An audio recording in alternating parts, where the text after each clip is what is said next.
Bonjour à tous, c'est Jenny Garden, je suis médium énergéticienne et en ce sens, je réponds à vos questions, celles que vous me posez durant les séances de soins, de médiumnité, de voyance, lors des canalisations aussi de votre flamme jumelle, ou tout simplement sur YouTube, voilà, ou via les réseaux. Donc je vous remercie d'ailleurs de me poser ces questions-là, merci beaucoup. Et puis aujourd'hui, la question à laquelle on va répondre, c'est pourquoi quand on interroge l'âme d'un runner, il est tout gentil, bienveillant, dans l'amour, alors qu'en même temps dans la matière, il a des paroles blessantes et rejetantes. C'est déroutant pour le chaser car il ne sait plus quelle est la bonne conduite à tenir. Alors, oui, il peut y avoir un décalage effectivement entre ce que va dire l'âme du runner quand on va canaliser un message et les paroles, les attitudes, les comportements que ce même runner va avoir dans la matière vis-à-vis de vous. Quand je canalise un message de l'âme de votre flamme jumelle, je vous préviens toujours en fait que effectivement ce décalage peut être présent puisque quand on s'adresse à l'âme d'une personne, on va avoir un discours qui va forcément être plus haut vibratoirement parlant que ce qui se passe dans la matière. En effet, l'âme en question, elle est au courant que vous êtes en parcours de flamme jumelle.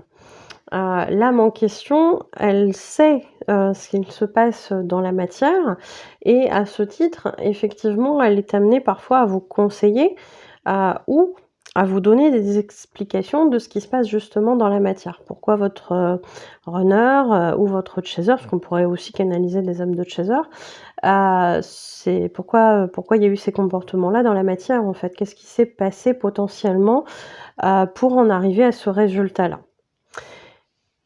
Alors oui, il peut y avoir un décalage entre cette âme qui va vous donner des informations de ce type-là, avec effectivement une bienveillance, voilà, des conseils aussi, hein, des fois, alors que le runner en question, qui est incarné dans la matière, va souvent, et notamment sur les parcours flammes jumelles, être beaucoup dans l'ego. Alors je dis pas que le chaser ne l'est pas, mais en tout cas ici on parle de cette différence entre la matière et le discours donné par l'âme. Et en fait il va être dans l'ego, il va être dans son faux self, il va être dans sa blessure de rejet.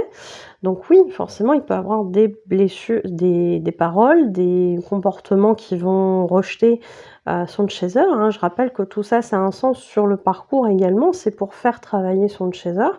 Souvent le runner, il va le pousser entre guillemets «à bout», hein, dans ses retranchements et cetera. Donc oui, ça va faire travailler son chaser et c'est aussi un petit peu ça le but. Donc la différence, elle vient de là. Même si l'âme du runner, elle est au courant de ce qui se passe dans la matière, le runner en question, il est parfois dans le déni du lien. Donc forcément, il va pas fonctionner en termes de flammes jumelles, et cetera. Parfois, ils ont même pas connaissance de ce terme-là et de ce que ça implique. Donc forcément, il peut pas avoir ce recul en étant dans sa blessure. Donc oui, il va réagir sur l'instant avec son ego blessé, et cetera. Il va prendre des fuites à tout bout de champ parce que ça va être souffrant, et cetera. On connaît un petit peu le mécanisme de tout ça. Et effectivement, je peux comprendre que ce chaser qui parle puisse trouver que c'est déroutant et que du coup, on ne sait plus comment se comporter avec son runner. Alors, comment se comporter avec son runner? En étant le plus possible dans l'authenticité, en travaillant sur ses blessures, puisque forcément, en travaillant sur les blessures, on va être nous aussi, en tant que chaser, beaucoup moins dans l'ego, donc plus dans l'authenticité. C'est ce qui est le but recherché, hein, je vous rappelle, hein, sur ce parcours de flamme jumelle. Quand on est ouvert sur une forme d'authenticité, forcément, on va moins avoir de réaction égotique de l'autre côté. Donc, ça peut effectivement aider sur l'avancement de ce parcours. Donc oui, il y a beaucoup de choses à savoir, c'est-à-dire que sur une bonne conduite, alors il n'y a pas de recette miracle, hein, mais c'est vrai que l'authenticité, ça permet pas mal de choses, ça permet d'avancer petit à petit, encore une fois. Attention aux chasers qui sont trop impatients sur le parcours, parce que c'est pas parce qu'on va être authentique une fois que tout va se débloquer d'un coup, malheureusement. Donc forcément, il y a ce genre de choses qui peuvent, très fortement aider le lien, le parcours. Mais on a aussi, tout le travail sur soi qui va permettre ça, d'être authentique. Et on va avoir aussi, des prises de recul par rapport au comportement ou aux mots, transmis par, le runner. Donc, dans tout ce qu'il va vous envoyer sous sa forme hypnotique, au fur et à mesure de votre guérison, vous n'allez plus réagir de la même façon. Et c'est là où ça va être intéressant parce que, votre runner, mais vous aussi, hein, l'un appuie sur les blessures de l'autre pour le faire travailler.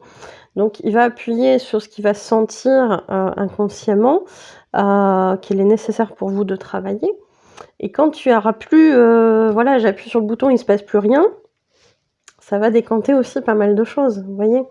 Donc je dirais qu'il y a pas de recette miracle, mais l'authenticité et le travail sur vous, bah, forcément ça va faire avancer le lien, tout simplement.